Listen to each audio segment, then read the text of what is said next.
Hello, and welcome to the Introduction to the Pyramid Model. My name is Rhonda O'Connor, and I'll be walking you through this overview. I do want to remind you that this is not a pyramid training. It's just an overview of what is included in the full training.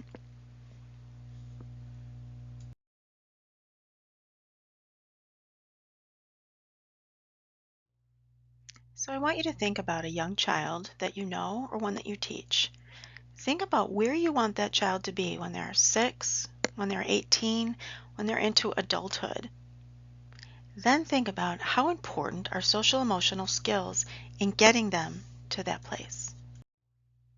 The goal of the pyramid model is to ensure each and every child has the support, experiences, relationships, opportunities, guidance, and instruction to thrive in their social emotional development and learning. In this section, we'll be sharing information about influences on children in the early years that might impact how we support children. So I'd like you to think about how important this developmental period is and how we as early educators contribute to shaping the foundation of development. We know that experiences in the early childhood years can have an adverse effect on development. The study cited in this slide found that when children have 2 or more ACEs, they're more likely to have behavior problems. However, this study only examined 9 experiences, which are physical abuse, psychological abuse, physical neglect, emotional neglect, divorce or separation, mental health, substance abuse, incarceration, and domestic violence. There are many other factors that may be adverse in early childhood experiences.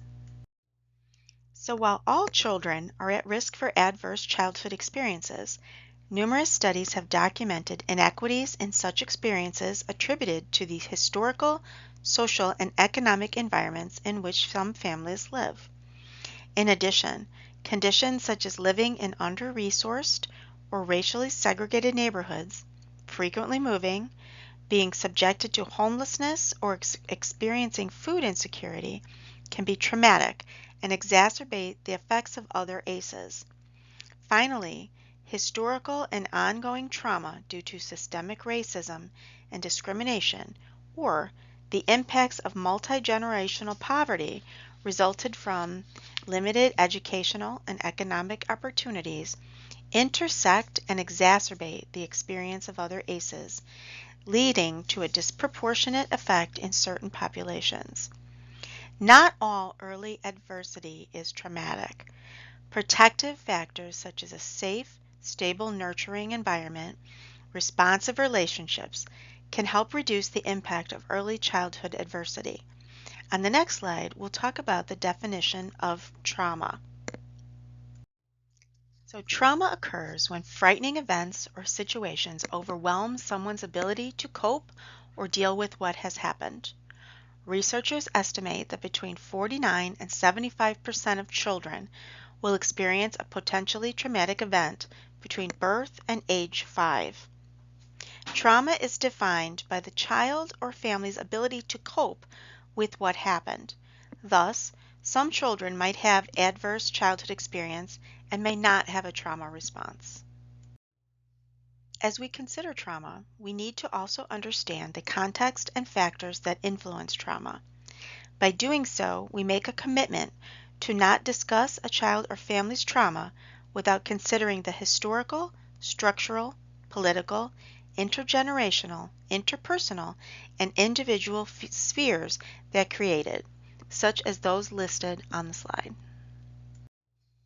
Racism impacts everyone. Children's mental and physical health can be negatively impacted by racial trauma, whether this is directly affecting the children or indirectly through experiences they see and hear from their families. Race-based traumatic stress refers to the mental and emotional injury caused by encounters with racial bias, ethnic discrimination, racism, and hate crimes. It's important to note that many early childhood providers will be impacted by racial trauma. It can influence our work with children, families, and providers. We know that suspension and expulsion are a pressing issue for early childhood programs and begins in the toddler years. No child should be suspended or expelled from their program, but we also know this is an issue related to racial bias, as we will see on the next slide. Take a minute to look at the data on this slide. This shows the influence of bias when Black children and Black boys are suspended and expelled at rates that are disproportional to their share of enrollment. The data also shows that children with disabilities are being disproportionately expelled. So 33% of all U.S. children under the age of 9 are dual language learners. This is a large and growing population that bring valuable linguistic and cultural assets, yet is also disproportionately likely to face multiple risk factors that make these children important targets for early learning and other services. There is a growing body of work on how to support the needs of dual language learners. All children with disabilities should be taught in high-quality, inclusive settings. Children with disabilities in inclusive settings demonstrate stronger social-emotional skills than children in separate classrooms.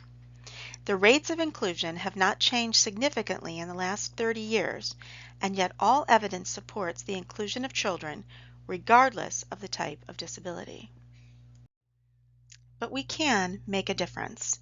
We can buffer child adversity through the provision of strong social-emotional support. People are more complex than their worst experiences.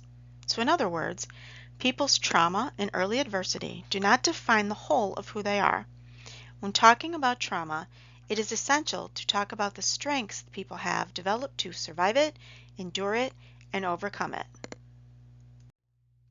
Take just a minute to read this slide, as it emphasizes the importance of children having close, trusting relationships with adults. And research has showed the difference we make is lifelong.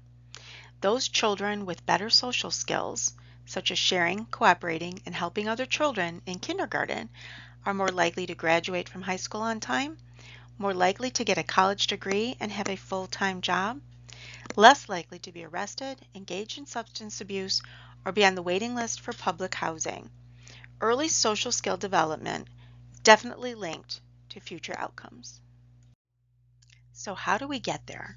Supporting each and every child. So I'm going to talk about what we have to do to ensure each child gets the support they need to thrive and how this influenced the design of the pyramid model. Our must-haves: prevention-focused, a caring community, commitment to equity, inclusion, and belonging, it's trauma-informed, anti-biased practice, and data-informed. The pyramid model focuses on prevention and promotion. It is about being ready to meet every child where they are and knowing that some children will engage in challenging behavior. We want to focus on creating a community where everyone belongs. This means families, children, and staff. It is also about ensuring all staff, families, and children feel valued and appreciated for their unique experiences, needs, and talents.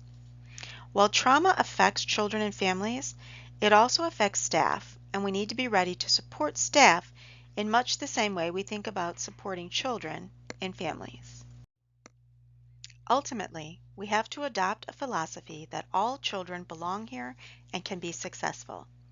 That means that we work collaboratively with families to get to know children and their strengths, needs, and preferences in the context of understanding their family and community. It is important to also collaborate with other agencies and professionals to ensure children and families are supported. Think about what we talked about related to trauma and the need to use trauma-informed principles universally. We need to focus on resilience and interactions with children and families to make sure we are providing positive and nurturing relationships, given safety and predictability, assisting children in regulating emotions, and remembering how trauma might impact behavior and our responses to behavior. Being anti-biased means we actively work to end all forms of bias and discrimination. It means that programs make a commitment to building relationships with families in a way that allows them to co-construct supports that we provide to their children and their family. Also, it requires programs to create safe spaces to have hard conversations and to support children in appreciating differences and talking about differences in a culturally affirming way.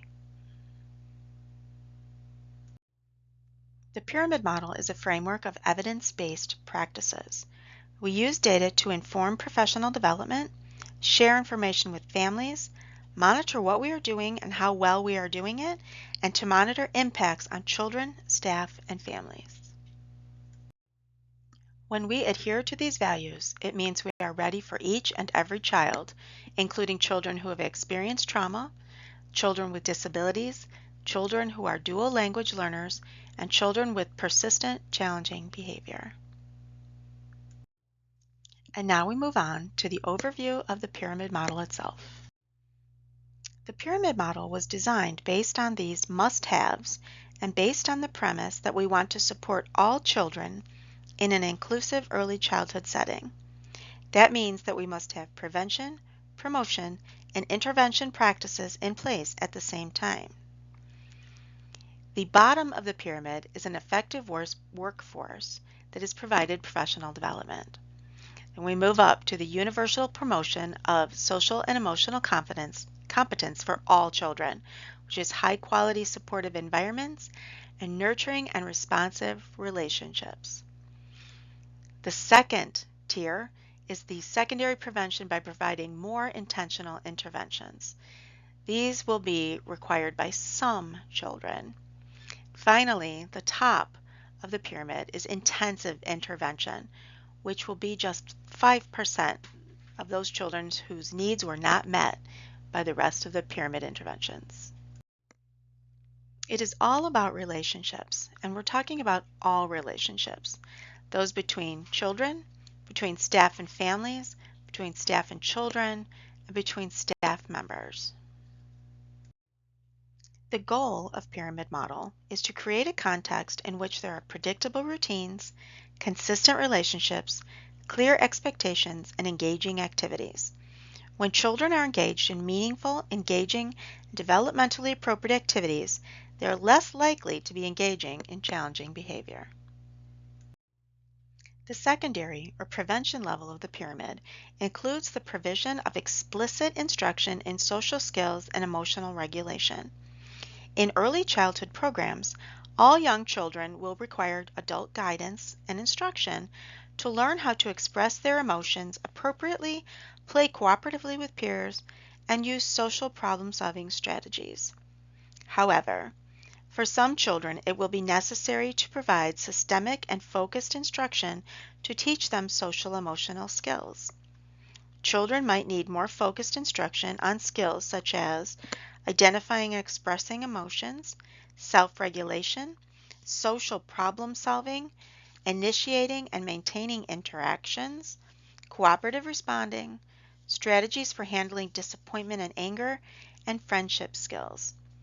Families in early intervention programs might need guidance and coaching from their early intervention provider for how to promote their child's development of targeted social and emotional skills. Families of infants and young toddlers might need the guidance and support for learning how to co-regulate with their young children. So function is the meaning of a behavior. Think for a minute about why function matters. All behavior is communicating something.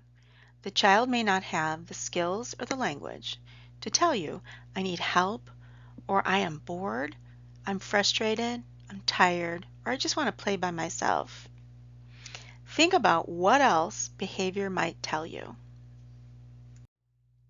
So when children are feeling those things, and they are unable to communicate it in any other way, they might engage in behaviors that adults find challenging, whether it's falling on the floor screaming, walking away, taking another child's toys, not following directions, knocking a friend down on the floor. Think about what other behaviors have challenged you. What do those behaviors look like in 5-year-olds versus what they look like in infants? The behavior itself doesn't tell us what to do, but understanding the meaning or the function does. Knowing that a child bites doesn't help us. A child might bite because she wants to play with a friend, while another child might bite because he doesn't want friends to play with him. It is only when we know why they are biting that we can help meet their needs. In the pyramid model, we are going to use this process to understand children's behavior and develop our interventions. The process begins with convening the team that will develop and implement the child support plan. At the center of the team is the family and the child's teacher or other primary caregivers. The process begins with functional assessment to gain a better understanding of the factors that are related to the child's challenging behavior. Functional assessment ends with the development of hypotheses about the functions of the child's challenging behavior by the team. These hypotheses are used in the development of a behavior support plan. The behavior support plan will include prevention strategies to address the triggers of challenging behavior, replacement skills that are alternatives to the challenging behavior, and strategies that ensure challenging behavior is not reinforced or maintained. The behavior support plan is designed to address home, community, and classroom routines where the challenging behavior is occurring. In this process, the team also considers supports to the family and strategies to address broader ecological factors that affect the family and their support of the child. So think about what you would need to have an effective workforce, positive climate, the support to have difficult conversations, ongoing training and professional development, staff wellness opportunities, and a commitment to being family centered are some. Think about what else might be important for supporting you in the classroom. A foundational principle for implementing the pyramid model is an equity mindset. When we have an equity mindset, we consider the diverse needs of each and every child and their families in a manner that is child-centered and culturally responsive and ensures that we center our services on the child's and family's cultural identity and voice. In order to address equity, you have to define it. So think about, what do you believe is equity? What does equity look like or mean to you? On this slide, there are multiple statements related to the importance of an equity mindset and implementation of the pyramid model. Read each one.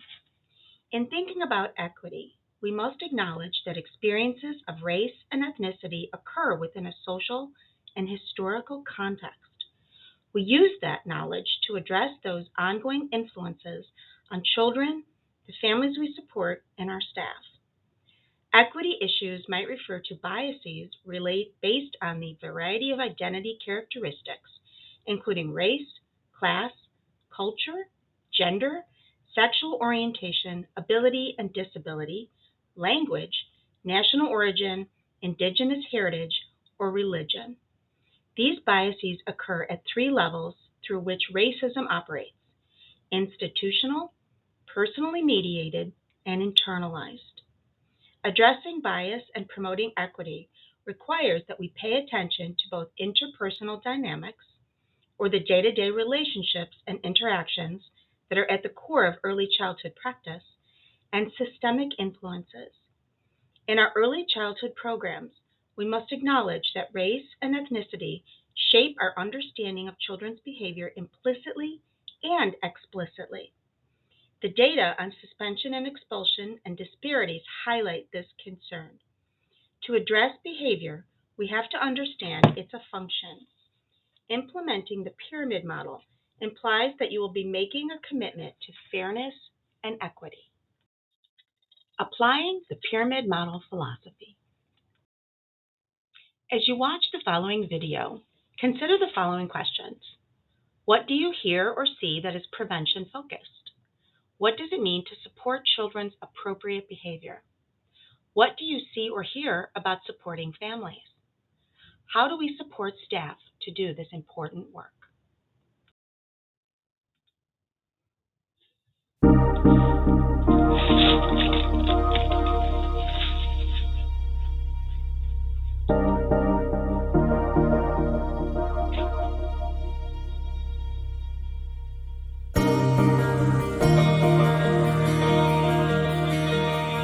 I don't want their thoughts to be just consumed with all of the things that they can't do.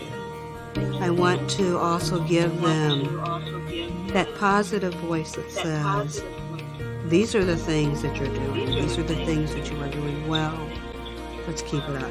Children in our program have learned to get along with everyone, have learned to give and take, have learned to be patient. If we focus just on play and on making friends and how do you feel, and when you're angry, what do you do? When you're happy, what do you do? When you're sad, where do you go for help? I mean, all those kinds of things.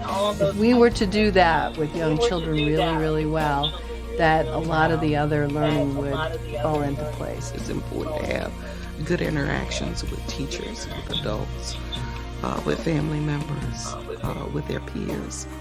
And that's an important lesson to learn early in life. It builds a foundation for learning. The personal and social development of any child, person, adult is so important to have that foundation, because with that foundation, you can do anything. Anything is possible.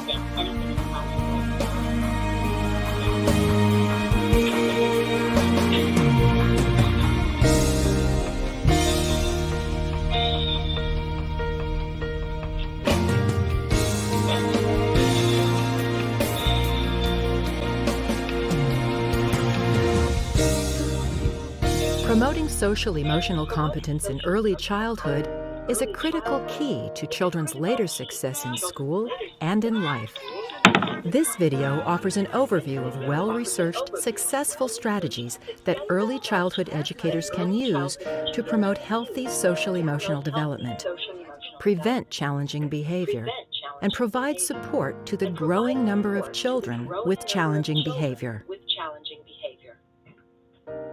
The pyramid model includes 4 levels of strategies that are needed to intentionally and effectively support children's social-emotional development and prevent and address challenging behavior. The pyramid is supported at its foundation by an effective workforce, a culture of professional support at all levels of early childhood programs. We embraced the pyramid because this was something that was going to be able to fit within what our organization valued, but also fit within what we already do well. It's not just a quick fix, it's not just a technique, it's actually a philosophy that has to be incorporated and ingrained into the culture of your organization. You infuse it into the regular day-to-day activities, and then you begin to look at social-emotional development as you do literacy and the other developmental domains, and it strengthens it. We began at the bottom of the pyramid because we wanted not to miss a step. We wanted to get that foundation, that tier 1, really solid for all staff. I believe that from assistants, whatever your role is, we need that philosophy that has a positive attitude. When you begin with that quality workforce and then you build on that foundational model, it's a philosophy. We like to say our motto here at our center is to have that serving heart and to have a collaborative spirit and a leadership attitude. We're working on an investment in evidence-based practices, an investment in pyramid practices, and an investment for teachers that continues to grow for them. It becomes incorporated into their practice, into what they do. The teachers are putting extra time and extra effort into using these strategies, which we do with investment. We put some into it, and then we expect to get more back. And when you see challenging behaviors decrease, when you see children using their social skills, problem solving independently, when you see those children growing and developing, there's your investment. Following, expected rules, following schedules, all those things, those are learning opportunities that should be present for all children in a program, not just children with challenging behaviors. Those are key goals for all children in an early childhood program, and it's one of the most potent benefits that early childhood programs can deliver.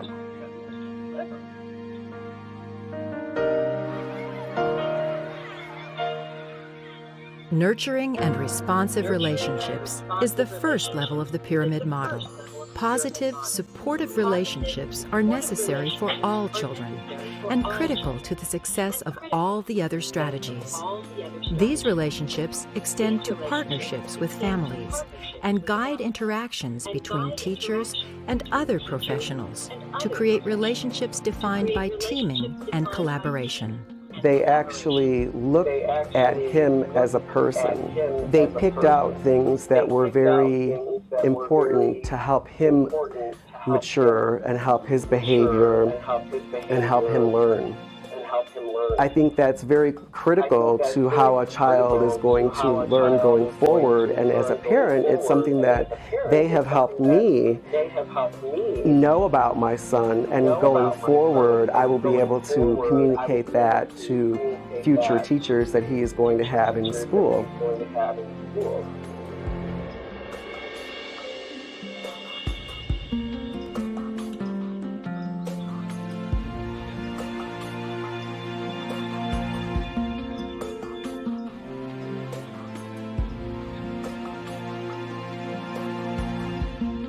It's a precious thing to be asked into a family system. A family system with a young child is a new venture for that family. It's very important that you value relationships, especially the relationship with the parent. A parent of a child that age needs all the support that they can get in order to feel empowered. Professionals shouldn't take away that right from the parent. They should support that right to empower the parent to be able to develop the skill sets that they need to be a good parent over the whole lifespan. So we are careful with our relationships, and where there are challenging behaviors and challenges that the child offers to the family system, we try to respect, the pain that causes. We try to respect the challenges that presents, and to sort of unobtrusively offer the knowledge base that we have to offer. She's really teaching us. I gained from her not only ideas as a parent, but as a teacher, some of the strategies and things that she does. And she helps us to be patient with her. She really does, because sometimes it does get frustrating. I do have extremely high expectations for this little one, but she helps remind us that Kennedy is who she is. She's 3 and she's doing fine. Okay. As I started to come down here more and more and see how open everybody was, I mean, you don't have to ask to come in. I can come down here on a break and just walk in and see how she's doing. Just being able to stop in if we have questions. How's Kennedy doing today? She'll tell you how she's doing today. So it's a real big help being able to come in and talk to her anytime you want. We have a friendship. It's not like just a teacher, okay, you got my daughter for the 8 hours, okay, I'll see you when I get back. We really talk in the morning and in the evenings. She feels really comfortable. I feel really comfortable, and she really enjoys it. The second level of the pyramid model emphasizes the importance of creating high-quality, supportive environments to support children's success by engaging them in meaningful activities and implementing routines that are predictable and engaging to each child. The pyramid really is a constant reminder for me to go to the bottom. I can tend to just go to the top of the pyramid and be like, oh, this is a problem, but it's a constant lesson in, oh, well, are all these areas under relationships being, how consistent am I being in my relationships? How consistent am I being in the environment? That's a magical thing when challenging behaviors can be redirected by just simply reminding myself as a teacher, okay, I need to take a step back and do my checklist to see how I'm nurturing my relationships with kiddos and how supportive this environment can be.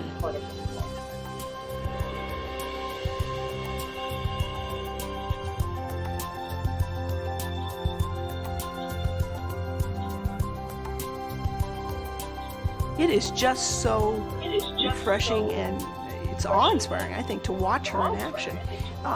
Everything she does is so purposeful. Whether they're eating snacks, whether they're singing a song, whether they're doing circle, regardless of what they're doing, you can tell, I can tell when I'm sitting back, that there's a reason for it. And she just has such a wonderful relationship with those kids. You can just tell by looking around her room that she's got the room set up for success, first of all, for the kids. Plus, she really loves her kids, and she really loves what she does. Children like routine. They like that structure. They want to know what to do. They want to know what comes first, and they want to have that framework in the classroom.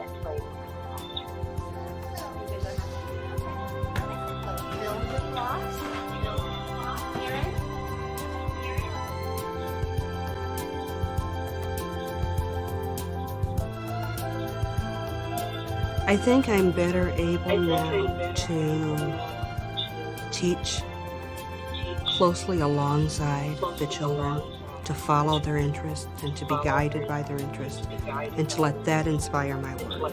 Relating to the children in a real way, and understanding where they were coming from, and trusting that things were not going to get so bad that I couldn't handle, that we as a group couldn't handle. Our keywords are being respectful, being safe, and being a team player.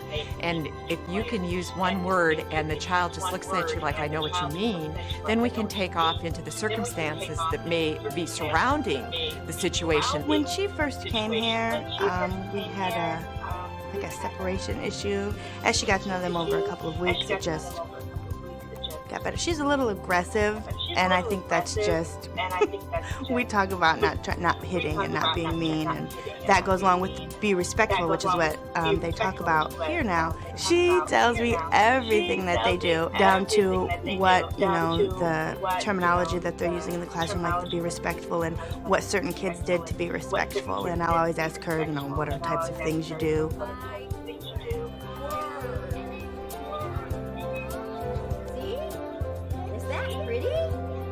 Would you like to make friendship pictures today?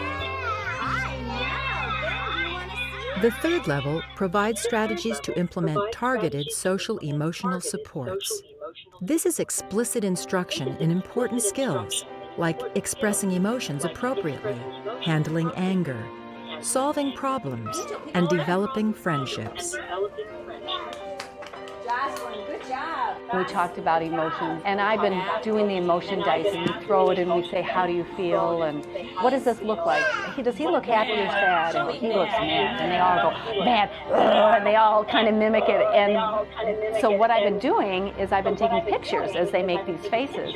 Last year I did the same thing, and I made this really neat book, and it was a Ladybug Feelings book.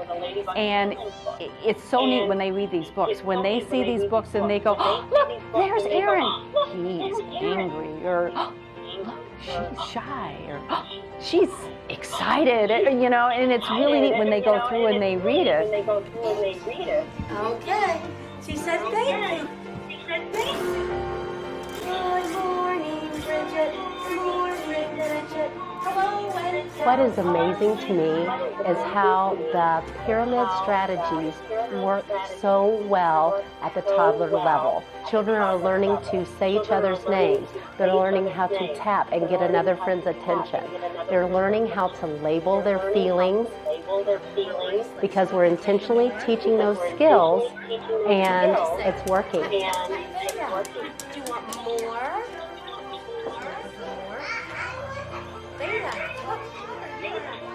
When thinking of teaching friendship skills to children, you have to think of what does it mean to be a friend, and break those steps down and teach each part to the child. First, how do you get a friend's attention, and there's steps to that even, leading all the way up to sharing, keeping a friend, understanding feelings, things like that. I want to make sure in my day that I have planned time to demonstrate what it means, to discuss it, and give them time to practice it. And modeling between my co-teacher and I is a great way to demonstrate, also with puppets, with real photographs, so many different ways to demonstrate, and then allowing the children to practice all throughout the day. And while they're practicing, being available and present for the children to give them the feedback that they need to hear, oh, that is being a friend.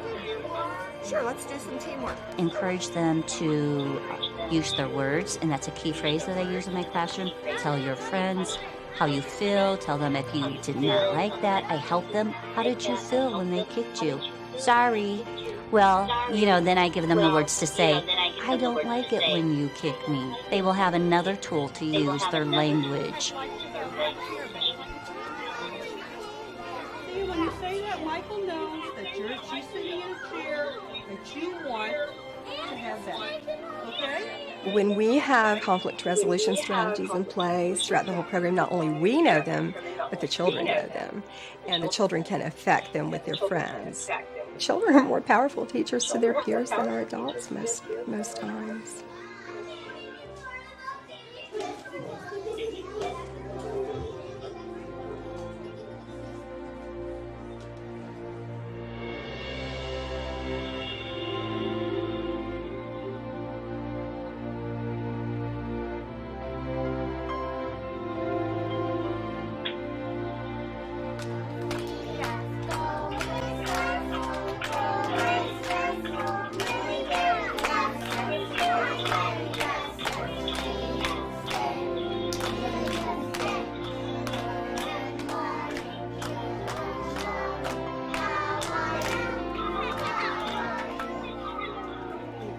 Is there something that she can do with the book? Share!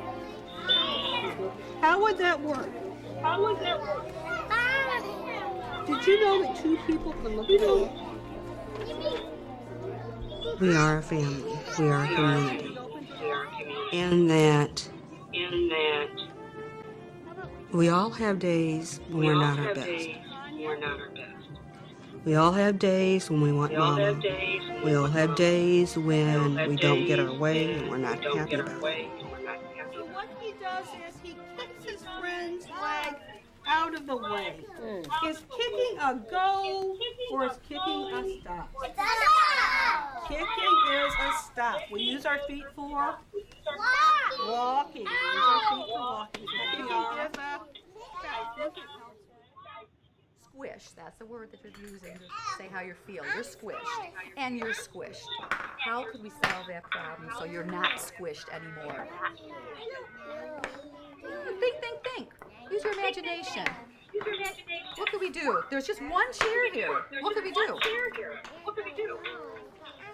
Sydney, what do you think you could do? If there's just one chair and two girls, we could... Madison, did you hear that? The words that came out of his mouth? Get a chair for Madison. That's a great idea. It's helped the teachers not to get so frustrated. I think that's one of the really biggest things, too, that you feel you have a tool and you're not at your wit's end. And when I was, screaming and pulling your hair out, you have something you can work with. And you step back and let's take a deep breath and we'll sit down here now with this child and see what they're about. And some children were getting upset. They had to wait so long to get some gas. Sometimes we get a little frustrated, or sometimes we might not do the right thing to our friends when we're waiting. So we need to talk about what could you do when you're waiting? Slowly but surely, we got more and more adept and more confident, and seeing that did help everybody. I can't think of a single area in which it's not helpful. It's refreshing too, because you can bring all the components in. The final level of the pyramid model provides a process for addressing the needs of children who exhibit ongoing problem behavior, even when the other three levels of the pyramid are in place. This intensive intervention process is often referred to as Positive Behavior Support, or PBS.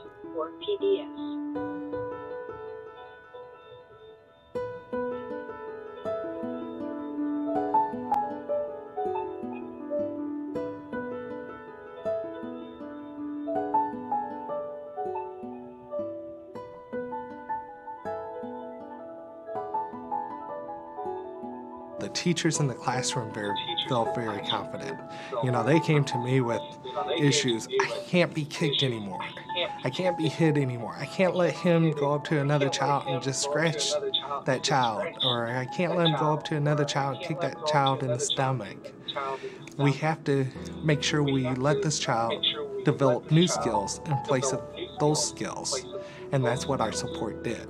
We provided him and the classroom teachers with the support they need to help this child go through the daily routine of the classroom. And now that child's doing just fine. We come back with accomplishments from everybody that was involved. There's a certain feeling a teacher has about her competencies or his competencies when they come to a point with a child that they think they need help with the child's behavior. So if I'm a classroom teacher and I say I need help with this child, for some people that's quite a accomplishment because they're reaching out and they may feel like they could be judged by saying I need some more ideas on this, I'm out of ideas. So developing a comfort zone and relationships where people feel that they're not being judged when they ask for help is very important, and that's part of that school climate.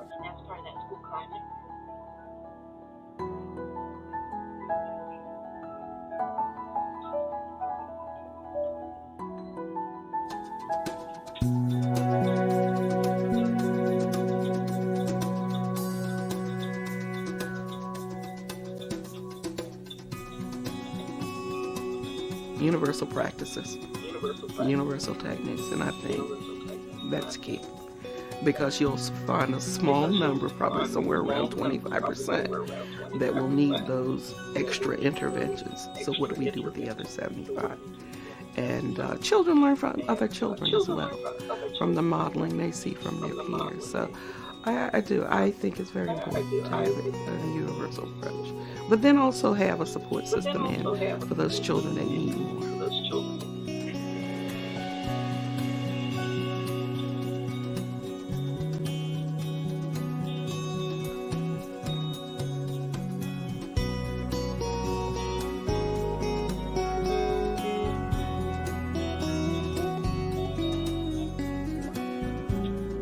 We don't drill on the negative behaviors. We see the positives in each of the children. And, those are the important steps. Once we started doing PBS at home and in the community, some of the same people that thought Brennan was just mentally retarded and that we should put him in an institution thought he was cured. It's a lifelong, incurable disability. But we've been able to manage it. I think that PBS becomes so ingrained that you do it naturally all the time so that it doesn't look to other people like you have a strategy. It just looks like you're going along and your child is going along, regular, normal. Now that he can communicate, he's so smart. He's suddenly so smart to other people, and he had it in him all the time. We didn't know how to get it out.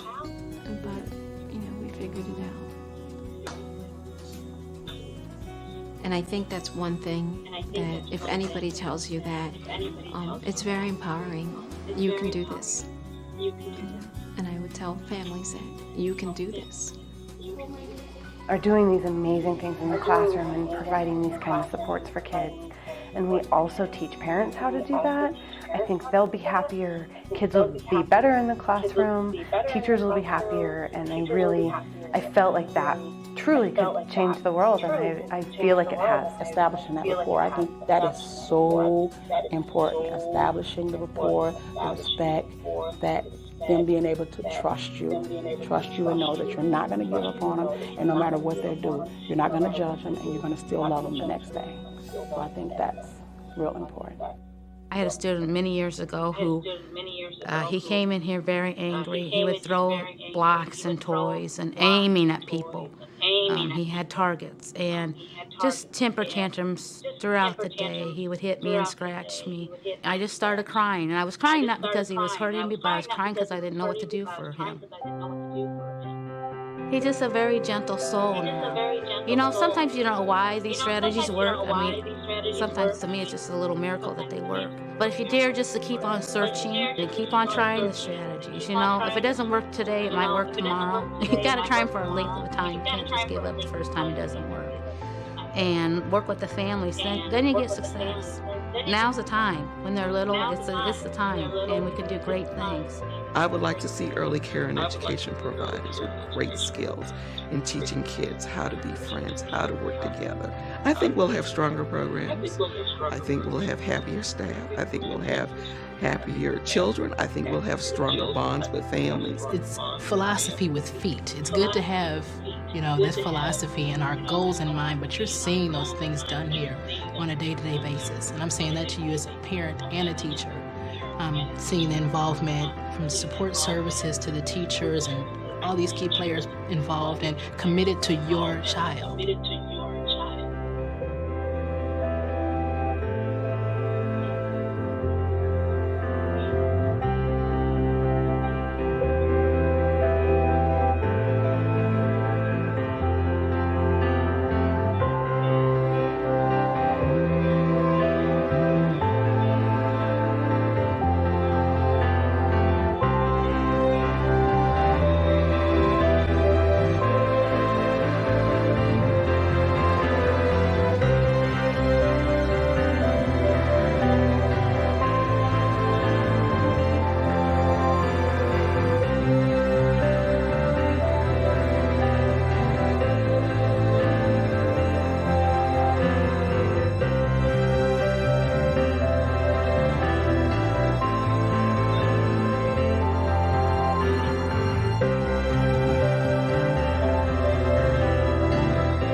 An important part of implementing the pyramid is understanding the philosophy, which is driven by both research and what we know about supporting young children and their families. In each of the following, I will read a scenario and then think about whether it aligns with the pyramid model. If it does not, reframe the scenario so that it does. Let's do this one together. Does it align with the pyramid model? Yes or no?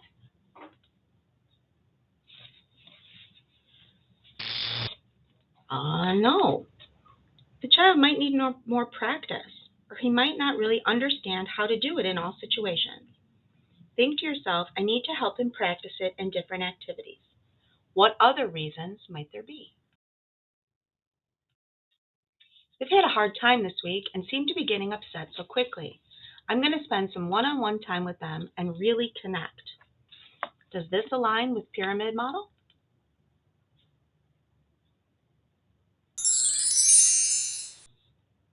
Yes, it does. It won't work in our classroom. We have tried all those strategies. Does this align? We may have tried a lot of these strategies, but maybe not all together. Also, it may take longer, but it is a long-term solution instead of a quick fix. My kids are always telling on each other. I need to teach them other ways to solve problems. Does this align?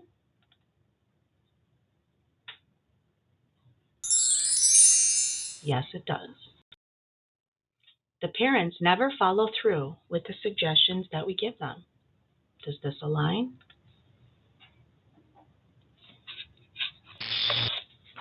No, it does not. Maybe the child doesn't have challenging behavior at home, or maybe we need to work with the parents to identify strategies that they think will work into their daily routine. She's hitting her friends when she wants to play with them. Maybe I should teach her how to get her friends' attention and offer play ideas. Does this align?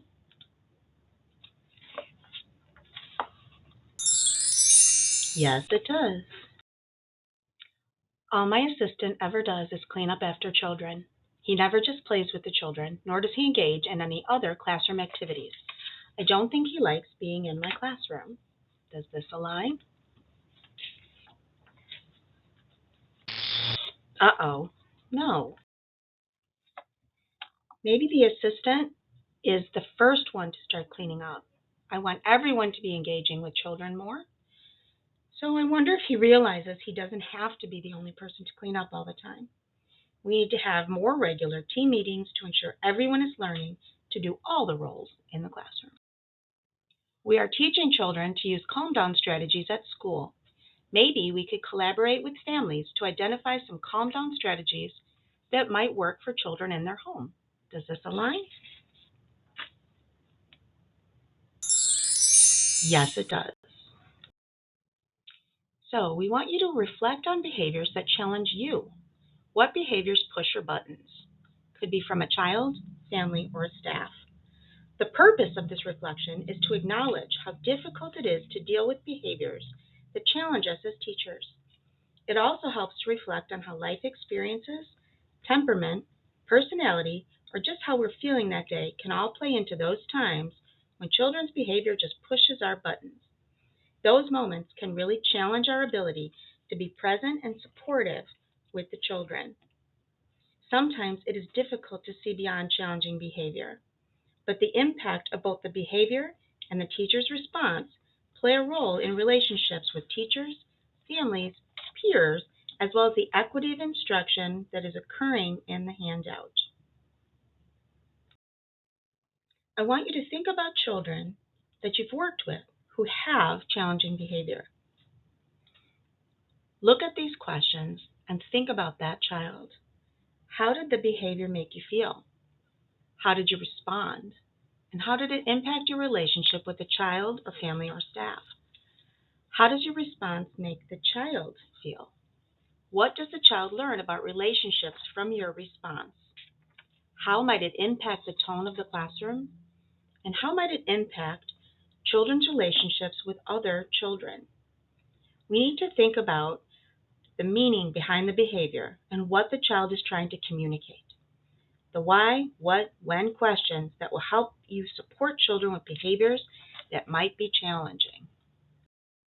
So going back to the child you thought of in the previous slide, what is the impact on your feelings? How do you respond to each of those behaviors? You may avoid the child when they act like this, or interact in a not so pleasant way after children engage in these behaviors. It is difficult to be effective with children when you are feeling this way, so it's important to plan a strategy for dealing with these behaviors. Reflect on whether you might have implicit bias that shape your responses. The data on suspension and expulsion suggests that some children receive harsher responses than other children for the same behaviors. Just take a minute to think about whether a bias might be a factor in how you respond. Taking time to reflect on behavior and trying to understand what the child is communicating rather than just reacting is important. It helps adults build nurturing and responsive relationships with children. Helps adults pause to try and determine what the child's behavior might be communicating instead of just reacting to the behavior. It helps adults determine what skills we need to teach children to be more successful at communicating their wants and needs. It helps children feel valued and important. They learn that adults will hang in there and try to understand what they are communicating through their behavior. Helps children feel competent and confident as communicators. And it helps children learn to communicate their intentions, feelings, and emotions in developmentally appropriate ways. So reflect on the impact of behaviors that challenge us and social emotional delays. How do the behaviors and your responses affect your relationship with the child, the relationship with the family, the child's relationship with peers, the quality of instruction in your classroom, your stress level and mood as a practitioner. Impacts that challenging behavior have on everyone involved with a child's life. Nurturing supportive relationships with children, families, staff members. Instructional quality for all children and differentiation of instruction for a specific child. Child's social skills development with peers, and teacher well-being. The Pyramid Model Research and Wrap-Up. Hi, I'm Mary Louise Hemmeter. My colleagues and I developed the pyramid model over 20 years ago, and since then we've developed extensive training and implementation materials to support the use of the pyramid model in a range of early childhood settings, including kindergarten. This work has involved many researchers, practitioners, administrators, and policymakers, and has been funded by the U.S. Departments of Education and Health and Human Services, as well as state agencies and private foundations. The purpose of this video is to tell you about the research that shows that the pyramid model is effective for supporting young children's social emotional development and preventing and addressing their challenging behavior. We began this research by conducting 2 randomized studies to see what happens when teachers are coached to use the pyramid model practices in their classroom. To do these studies, we recruited preschool classroom teachers and randomly assigned them to 2 groups. One group, the comparison group, kept teaching as they would do if they were not in this study. For the teachers in the intervention group, we provided a series of workshops on the practices. We gave them practice guides and some classroom materials and provided weekly coaching on how to use the practices in their classroom. The first 3 things we provided, workshops, practice guides, and classroom materials, are pretty standard when teachers participate in professional development. We added the coaching because there's a lot of research that says coaching helps teachers use new practices in a way that leads to better outcomes for children. We anticipated that coaching would be particularly important because we were asking teachers to think differently about how they respond to and address young children's challenging behavior and social emotional skill development. We wanted to answer 2 main questions in this study. First, we wanted to know if implementing the pyramid model practices would make a difference for all children in the classroom in terms of their social emotional development. And second, we wanted to know if it would make a difference specifically for those children with challenging behavior. There were 3 important findings. The first one was that teachers who received coaching significantly improved their use of the pyramid model practices in their classrooms. We also saw that teachers who learned to use the pyramid practices during the study continued to use them in the next school year, even when they weren't being coached. In classrooms where teachers learned to use the pyramid model practices, all children, including children with challenging behavior, were rated by their teachers as having better social emotional skills. In addition, children with challenging behavior were observed to have improvements in their social interactions with other children. In the studies I just described, university research team members provided the coaching to teachers. We knew we needed to figure out how this could be implemented at scale in community programs like Child Care and Head Start when they didn't have access to researchers who could be coaches. We wanted to figure out how programs could do the pyramid model in all their classrooms. So we did another study. In this study, we started with the program and established a leadership team that included a coach from the program that would help teachers implement the practices. We provided the team with training and support to implement pyramid practices in all of their classrooms. In this initial study of program-wide implementation, we wanted to know if we helped programs establish a leadership team and develop an action plan, would it result in increases in program-wide supports for pyramid model implementation, and would it result specifically in improvements in teachers' use of pyramid model practices? We randomly assigned programs to 2 groups. The programs in the control condition continued to use the practices they had always used. For the intervention group, we supported them to establish a leadership team, and we provided ongoing training and support to implement the pyramid model program-wide. We were excited to see that the intervention worked. We found that supporting a program leadership team resulted in changes in program-wide implementation supports, and teachers in those programs improved their use of the pyramid model practices. So here's where we are. We're confident that the pyramid model practices make a difference for all young children, including those with challenging behavior. We know how to help teachers use those practices with fidelity and continue to use them over time. By helping programs know how to support their teachers to use the practices, more children can benefit from this approach. We can't wait to continue this journey, and we're so glad you're on the journey with us.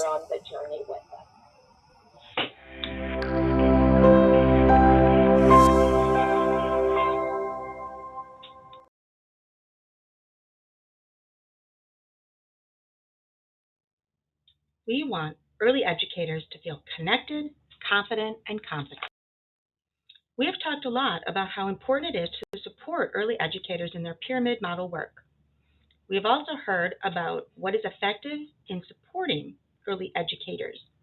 Here is a few things that the teachers have had to say. Thank you for watching this pyramid model introduction.